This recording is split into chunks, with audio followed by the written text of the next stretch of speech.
इतिहास में पहली बार मौजूदा मुख्यमंत्री की गिरफ्तारी हुई है।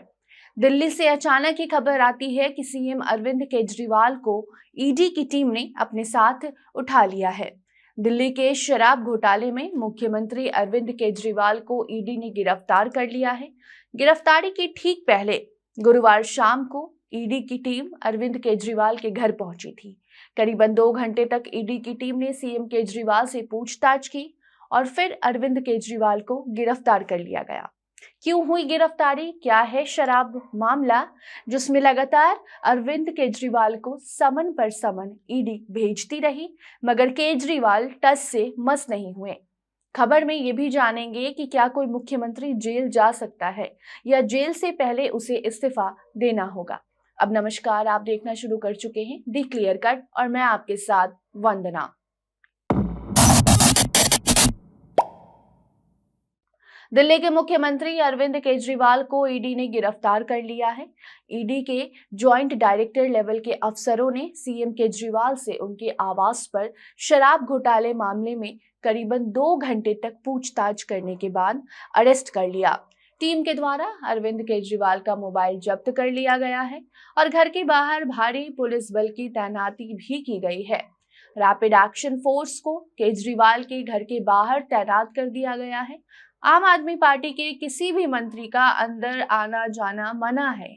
पहले ईडी की एक टीम सर्च वारंट लेकर आई थी और अब एक और टीम केजरीवाल के घर पहुंची और उसके बाद ईडी के 22 अफसर केजरीवाल के घर पहुंचकर दिल्ली के मुखिया केजरीवाल को गिरफ्तार कर लेते हैं। तो सबके दिमाग में यही सवाल घूम रहा है कि अब आगे क्या होगा। अगर सीएम जेल जाते हैं तो क्या कोई मुख्यमंत्री को जेल हो सकती है? तो ऐसे में पूरा मामला पहले जानेंगे और फिर आएंगे इस सवाल के जवाब पर।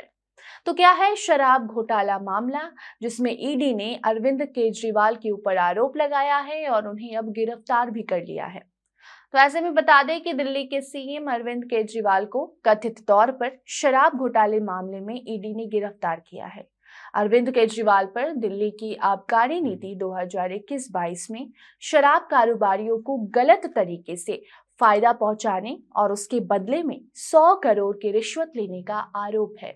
दिल्ली की आम आदमी पार्टी सरकार पर शराब घोटाले से जुड़े मनी लॉन्ड्रिंग केस भी है, जिसके एवज में लगातार ईडी केजरीवाल को समन भेज रही थी और अब जाकर गिरफ्तार कर लिया। आपको बता दें कि इसी केस में केजरीवाल से पहले उनके दाएं हाथ कहे जाने वाले मनीष सिसोदिया और बाएं हाथ संजय सिंह को भी गिरफ्तार किया जा चुका है। दोनों नेता काफी लंबे समय से जेल में बंद हैं। दिल्ली आबकारी नीति 2021-22 मामले में सीएम केजरीवाल से पहले ईडी ने पूर्व डिप्टी सीएम मनीष सिसोदिया को 26 फरवरी साल 2023 में ही गिरफ्तार किया था। तो वहीं राज्यसभा सांसद संजय सिंह को पिछले साल 4 अक्टूबर को अरेस्ट किया गया था और भारत राष्ट्र समिति बीआरएस की वरिष्ठ नेता के कविता को हाल ही में 15 मार्च को ईडी ने गिरफ्तार किया था। खबर में आगे बढ़े उससे पहले ये जान लीजिए कि आखिर शराब नीति थी क्या, जिस पर अरविंद केजरीवाल पर आरोप लगाए जा रहे हैं घोटाला करने के। तो बता दें कि दिल्ली सरकार ने साल 2021 के 17 नवंबर को नई शराब नीति लागू की थी, जिसके तहत राजधानी दिल्ली को 32 जोन में बांटा गया था और हर जोन में 27 दुकानें खोलने की बात कही गई थी। इस तरह से पूरे दिल्ली में 849 शराब की दुकानें खोली जानी थी। इस नीति के तहत सभी सरकारी ठेकों को बंद कर सभी शराब की दुकानों को प्राइवेट कर दिया गया, जबकि इससे पहले दिल्ली में शराब की 60% दुकानें सरकारी और 40% जो दुकानें थी शराब का ठेका जो था वो प्राइवेट था। मगर साल 2021 में नई शराब नीति लागू होने के बाद सभी 100% शराब की दुकानों को प्राइवेट कर दिया गया। दिल्ली सरकार ने इससे पीछे तर्क ये दिया था कि 3500 करोड़ रुपए का फायदा सरकार को होगा। इतना ही नहीं बल्कि दिल्ली की आम आदमी पार्टी सरकार ने शराब की दुकान के लाइसेंस की फीस भी कई गुना बढ़ा दी थी। इसके तहत जिस L1 लाइसेंस को हासिल करने के लिए पहले 25 लाख रुपए देने होते थे, नई नीति लागू होने के बाद उसके लिए ठेकेदारों को 5 करोड़ रुपए चुकाने पड़ते थे। और अब इसी मामले में ईडी ने केजरीवाल पर घोटाले का आरोप लगाया है। ईडी का आरोप है कि केजरीवाल सरकार ने 100 करोड़ जैसा रिश्वत इस नीति के तहत लिया है। सरकार पर आरोप लगा है कि सरकार नई नीति से राजस्व में भारी कमी लेकर आई है। इतना ही नहीं बल्कि ईडी ये भी कह रही है और कि अरविंद केजरीवाल पर आरोप लगा रही है कि अरविंद केजरीवाल ने रिटेलर और होलसेलर से भी रिश्वत लेने का काम किया है।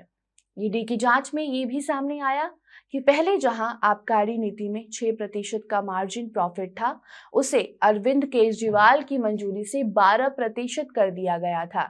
यानी कि आबकारी नीति बनाने में अरविंद केजरीवाल की भी भूमिका थी।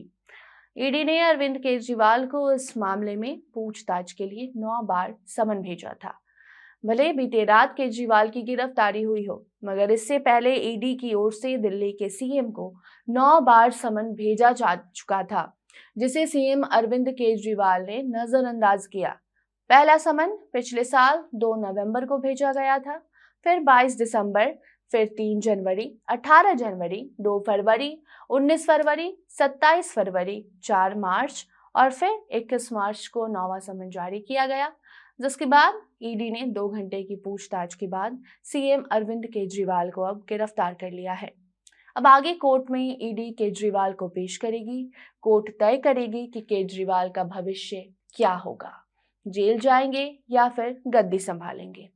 इसी बीच सवाल दिमाग में घूम रहा होगा कि क्या कोई मुख्यमंत्री जेल जा सकता है, क्योंकि हाल ही में झारखंड में हेमंत सोरेन की गिरफ्तारी भी हुई थी, मगर फर्क सिर्फ इतना था कि गिरफ्तारी के ठीक पहले हेमंत सोरेन ने मुख्यमंत्री पद से इस्तीफा दे दिया था।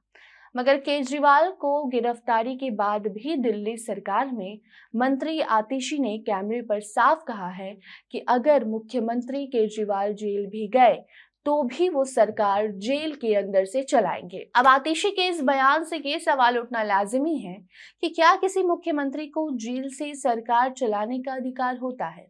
इस मामले में कानून और नियम क्या कहते हैं? तो ऐसे में जवाब है कि अगर केजरीवाल जेल भी जाते हैं तो जरूरी नहीं है कि वो सीएम की कुर्सी छोड़ दें।